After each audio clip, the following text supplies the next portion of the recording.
পরকীয়ার প্রভাব আমাদের দেশে দিন দিন অতিমাত্রায় বেড়ে যাচ্ছে। এই পরকীয়ার জন্য নষ্ট হচ্ছে সমাজ।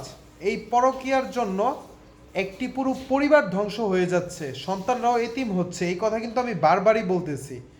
কালকে আমার একটা ক্লায়েন্ট আমাকে কল দিল, তার স্ত্রী তার সাথে রাগারাগি করে তার পিত্তালয়ে চলে গেছে, মানে বাপের বাড়িতে চলে গেছে। স্ত্রী স্ত্রী হচ্ছে সারাদিন মোবাইল ইউজ করে, মোবাইলে একটি ছেলে নয় একাধিক ছেলের সাথে পরকীয়ার সম্পর্ক। এখন সব কিছু সহ্য করে আমার ক্লায়েন্ট হচ্ছে আবার ধরেন একটু ভদ্র ফ্যামিলির সন্তান। এখন সে কি করবে? সে কান্নাকাটি করতেছে 10-15 দিন ধরে। তার স্ত্রী তার বাড়ি থেকে চলে গিয়ে তার বাপের বাড়িতে অবস্থান করতেছে। এখন সে পারতেছে কোনো কিছু করতে, না পারতেছে কোনো কিছু মানে সহ্য করতে। এখন সে আমাকে ওই দিন কান্নাকাটি করে বলতেছে, এখন স্যার আমি কি করতে পারি? তার এই মূল ঘটনার পিছনে হচ্ছে পরকীয়ার যে জিনিসটি। স্ত্রী হিসেবে সারাদিন বাসায় বসে থেকে একাধিক ছেলের সাথে এই সম্পর্ক।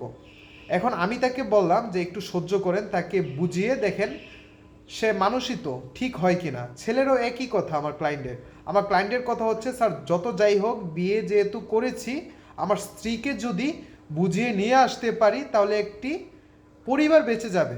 আমার স্যার সন্তান আছে 5 বছরের, সেই সন্তানটা অনাথ হয়ে যাবে যদি পরিবারটা ভেঙে যায়।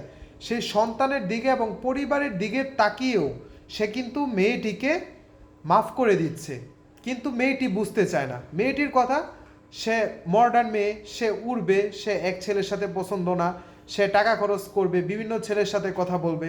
যদি এরকমই চলতে থাকে, এভাবে চললে কিন্তু সংসার টিকে না।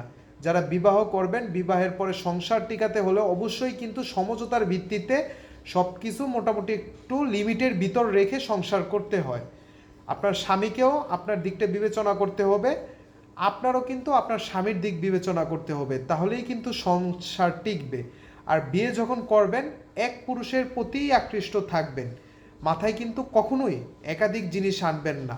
যদি এরকম মনোভাব পরকীয়ার সম্পর্ক হয়েই থাকে, তাহলে কিন্তু আপনার স্বামী যে ছেলের সাথে আপনার পরকীয়ার সম্পর্ক, সেই ছেলের বিরুদ্ধে কিন্তু মামলা দায়ের করতে পারে। তাই বলবো সবাই সচেতন থাকবেন। আর যে কোনো আইনি পরামর্শের জন্য আমার সাথে যোগাযোগ করবেন, আমার চেম্বার ঢাকা জজ কোর্টে।